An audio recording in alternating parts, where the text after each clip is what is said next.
Oke, bismillahirrahmanirrahim. Assalamualaikum warahmatullahi wabarakatuh pada anak-anak pelajar semua. Hari ini kita akan sambung pelajaran kita yang ke-29 bertajuk Ilmu Cahaya Kehidupan. Ilmu Cahaya Kehidupan.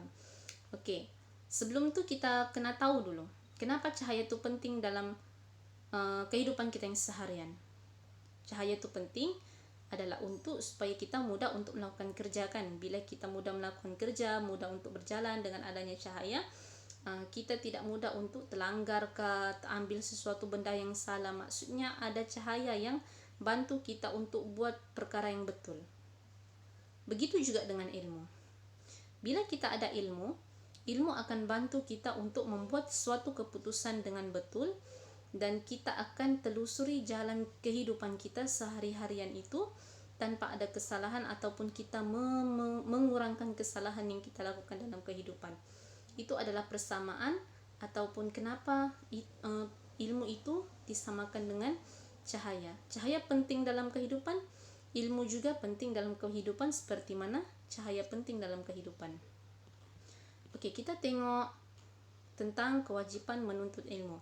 Di dalam Islam, Nabi Shallallahu Alaihi Wasallam menyebutkan talabul ilmi faridatu ala kulli muslim. Menuntut ilmu itu wajib ke atas setiap orang Islam. Kenapa wajib? Sebab setiap amalan kita nih hendaklah ada dasar dengan ilmu, kena disandari dengan ilmu. Sebagai contoh, solat. Kita kena belajar ilmu tentang solat dan semua yang berkaitan solat. Bila kita tidak ada ilmu tentang solat, adakah solat kita itu diterima oleh Allah? Nah, itu satu persoalan. Sebagai contoh, kita tidak ada ilmu tentang solat. Bila kita tidak ada ilmu tentang solat, kita tidak ada ilmu tentang perkara yang membatalkan sembahyang. Kamu sembahyang Allahu Akbar, sedangkan di baju kamu tuh ada sedikit najis yang terkena pada pakaian kamu teruskan sembahyang. Adakah sembahyang itu sah dan diterima oleh Allah? Mestilah sembahyang itu tidak sah daripada sudut hukum kan. Tetapi oleh kerana kita tidak ada ilmu tentang perkara yang membatalkan sembahyang, maka kita teruskan sejak sembahyang. Tetapi malangnya sembahyang kita itu tidak sah dan tidak diterima oleh Allah.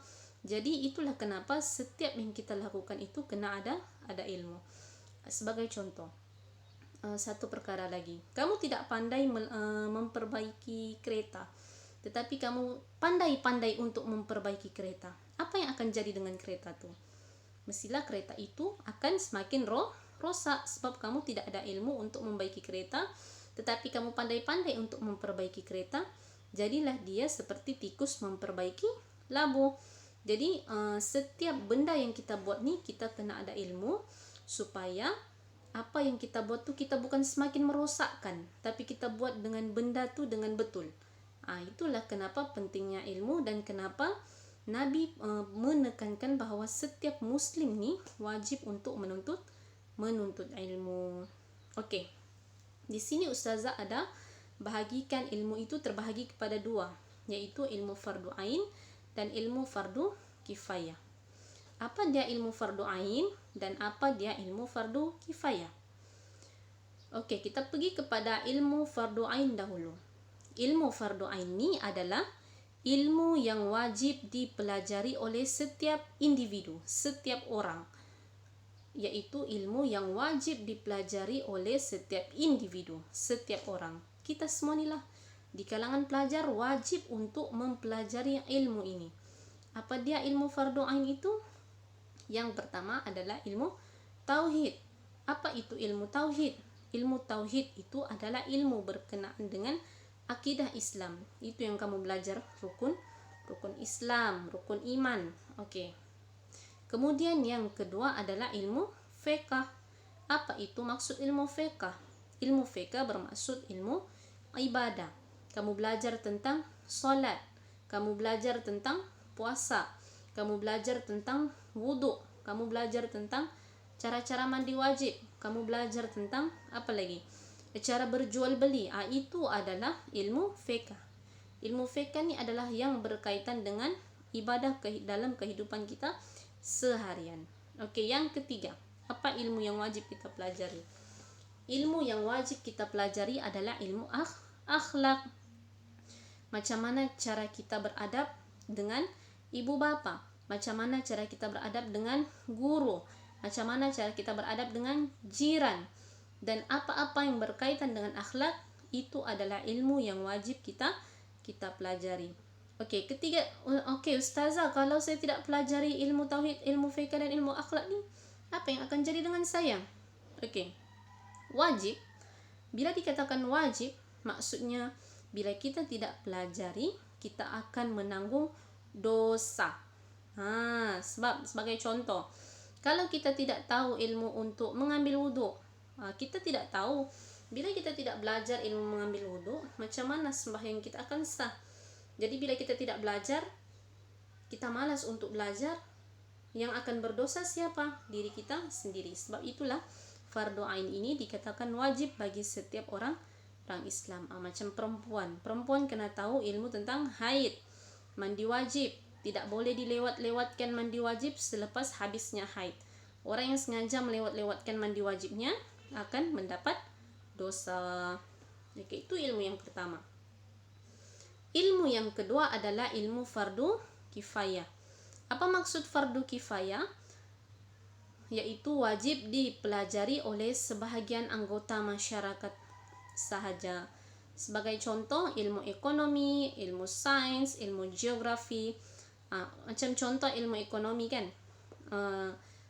Apa maksud fardu kifayah? Dia wajib dipelajari oleh sebahagian masyarakat saja. Sebagai contoh, kamu dalam satu kelompok ataupun dalam satu kampung ataupun dalam satu negeri, ada sudah sebahagian yang mempelajari ilmu ekonomi, maka kamu tidak wajib untuk mempelajari ilmu ekonomi.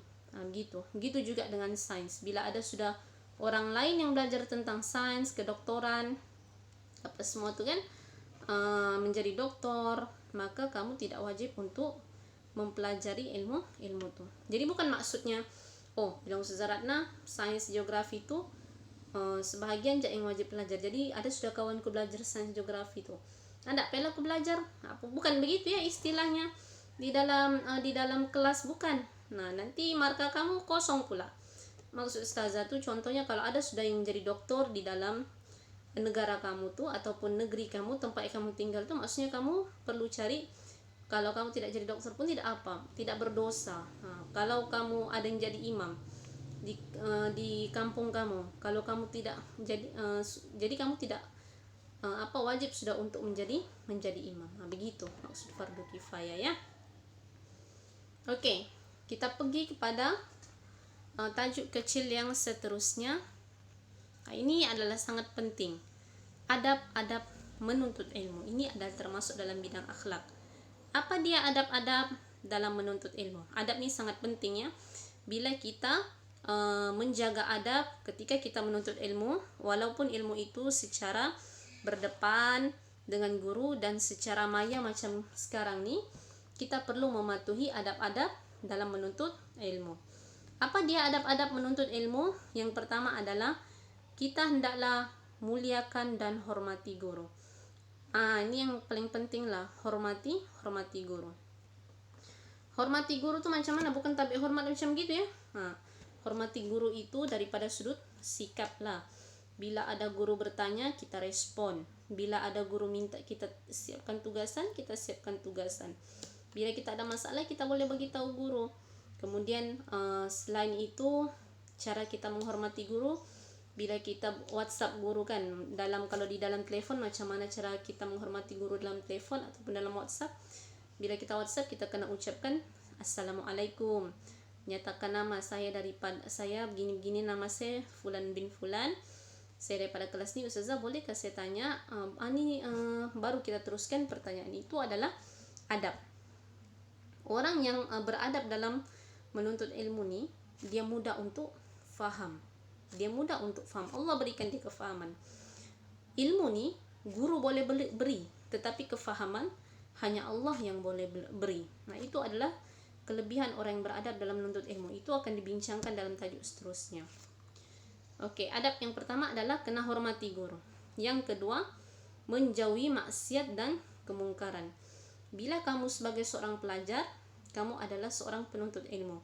orang yang menuntut ilmu ni, bila tidak masuk ilmu dalam kepalanya, dia kena cek maksiat apa yang dia telah buat, kemungkaran apa yang dia telah buat. Kalau dia tidak pandai faham, kalau dia belajar tapi pelajarannya tu hanya sekadar di buku, tidak berjaya dia amalkan, dia kena cek apa kemaksiatan dan kemungkaran yang telah dia buat. Maksudnya adab dalam menuntut ilmu ni, dia tidak boleh melakukan maksiat dan kemungkaran. Maksiat ni maksudnya apa dia? Melakukan sesuatu yang Allah larang, tinggalkan sembahyang, tengok benda-benda lucu, menderhaka ibu bapa. Dengan ilmu pun kita kena beradab. Buku ni pun kita tidak boleh letak sembarangan kan. Buku, tidak kiralah buku apapun. Itu sebagai tanda kita menghormati ilmu.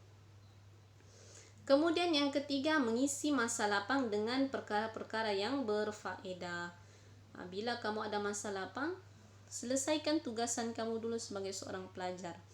Baca buku, jangan balik-balik tengok WhatsApp. Dalam kehidupan kamu 24 jam, 23 jam kamu tengok WhatsApp, yang selebihnya tu kamu makan, minum, tidur. Maksudnya isi masa lapang dengan perkara-perkara yang berfaedah. Dengar perkara yang berfaedah, baca benda-benda berfaedah, jangan main game sejak 24 jam. Ya. Kemudian yang keempat, beramal dengan ilmu yang dipelajari. Hari ini kamu belajar tentang adab menuntut ilmu kan? Jadi bila kamu tahu sejak bahwa adab menuntut ilmu itu adalah kita hendaklah muliakan dan hormati guru, hendaklah menjauhi maksiat, tahu sudah, maka cepat-cepat kita beramal dengan ilmu yang kita tahu. Kemudian yang kelima, tidak malu untuk bertanya. Ini adalah masalah bagi setiap pelajar di mana-mana sahaja, malu untuk bertanya. Jangan malu ya, siapa yang malu bertanya dia akan sesat jalan. Malu bertanya sesat jalan. Jangan malu untuk bertanya. Kadang-kadang walaupun kita rasa pertanyaan kita tuh bodoh-bodoh ataupun simple-simple sahaja, tapi sebenarnya kadang-kadang bila kita bertanya, orang lain, oh iya sama juga pertanyaannya tuh dengan aku. Dia akan membuka jawaban kepada orang lain. Jadi jangan malu bertanya. Kemudian yang keenam adalah rajin berusaha. Kena rajin berusaha. Kita mau berjaya dapat cemerlang tapi tidurnya banyak. Jangan gitu ya. Dalam menuntut ilmu ni, yang paling penting adalah duit. Duit. Bukan duit ringgit ya. Duit. Di adalah untuk doa. You usaha. Ikhtiar. Kemudian ti adalah tawakal. Okey, yang ketujuh, memohon doa daripada ibu bapa. Ini adalah yang paling penting, doa ibu bapa. Kalau kamu tidak mudah faham ataupun kamu ni lemah untuk mempelajari mata pelajaran maths, matematik, selain kamu berusaha bersungguh-sungguh, kena minta mak doakan kita. Sebab doa ibu dan doa bapa ni dia tembus terus ke langit dan Allah akan makbulkan. Jadi doa ibu bapa ni sangat-sangat penting dalam kita untuk menuntut ilmu. Kemudian yang ke-8, niat kita mesti ikhlas kerana Allah. Ini juga adalah perkara terpenting dan perkara pertama yang perlu dibetulkan. Kita mendengar celoteh daripada guru-guru kita bukan kerana kita mau ditanda kehadiran kita penuh saja, bukan mahu dapat saja, tapi adalah mesti ikhlas kerana Allah. Orang yang menuntut ilmu kerana Allah, dia mudah untuk mencapai kejayaan di dunia maupun di akhirat. Okey. Seterusnya kita akan pergi kepada kenapa kita penting mematuhi adab-adab ketika menuntut ilmu. Kenapa? Ini adalah kesan yang tengok PowerPoint sahaja ni. Ini adalah kesan-kesan bila kita mematuhi beradab, mematuhi adab-adab ketika kita menuntut ilmu. Okey, kita tengok yang pertama, apa kepentingannya. Yang pertama ialah kita dapat mencapai kejayaan dalam kehidupan. Orang yang berilmu dan dia mematuhi adab-adab ketika menuntut ilmu, dia mudah untuk mencapai kejayaan. Dan definisi kejayaan itu pun adalah suatu perkara yang abstrak. Ada orang yang menganggap kejayaan itu bila dia mendapat mendapat harta kekayaan, dapat beli rumah, dapat beli kereta. Tidak.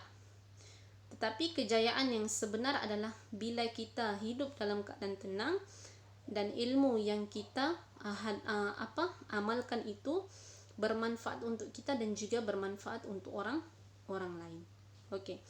Kemudian yang kedua, kita akan mendapat pahala. Pahala nih, kalaulah boleh kita umpamakan seperti duit sebagai contoh lah. Siapa yang beramal dengan ilmu yang dia dapat pada hari ini, dia akan dibagi 100 ringgit bagi satu ilmu. Nah, mesti kita akan berlumba-lumba untuk beramalkan, sebab kita dapat duit dalam bentuk nilai note ataupun duit. Bayangkan, pahala itu seperti duit, mesti kita akan berebut-rebut untuk beramal. Tetapi Allah merahasiakan bentuk ganjaran itu. Ganjaran pahala tidak nampak, kita tidak nampak sekarang, tapi kita nampak bila kita berada di hari akhirat kelak. Ganjaran amalan inilah yang akan memberatkan timbalan kita. Keluar sudah Shopee. Kemudian yang ketiga, ilmu akan berkat. Ilmu akan berkat ini maksudnya apa? Benda yang sedikit ataupun ilmu yang sedikit yang kita dapat hari ini, kita berjaya amalkan, itu tandanya ilmu kita berkat. Kemudian hidup kita akan tenang, dihormati oleh masyarakat. Pastilah orang yang beradab ini akan dihormati oleh masyarakat. Coba kamu nampakkan kalau macam orang tuh jenisnya nakalnya tuh kuat memaki, lepas tu jahat mulutnya, lepas tu apa yang dia ucapkan tu semua benda-benda berfaedah. Adakah kita akan segan hormat? Tidak akan. Tapi bila ada kawan kita nih yang jenis diam, jenis mengamalkan ilmu, kita mau kita rasa segan dengan dia, mau bergurau pun macam dia ni bukannya orang yang sembarangan boleh kita bergurau kan, ataupun olok-olok kan. Maksudnya itu daripada satu sudut kelebihan lah bila kita beradab dengan ilmu. Kemudian yang terakhir adalah mudah untuk melakukan ketaatan. Okey, sebenarnya ada lagi, tetapi Ustazah mau terangkan sampai sini sahaja. Ustazah harap apa yang Ustazah terangkan dengan anak-anak pelajar semua kita boleh amalkan bersama-sama. Walaupun benda ni sangat simple, tetapi mengamalkannya adalah sesuatu benda yang berat. Okey? Nanti kita akan sambung lagi di tajuk kecil yang seterusnya berkenaan dengan akibat tidak beradab dengan ilmu serta kelebihan orang-orang yang berilmu. Ustazah harap kamu faham. Hanya itu saja. Sekian. Assalamualaikum warahmatullahi wabarakatuh.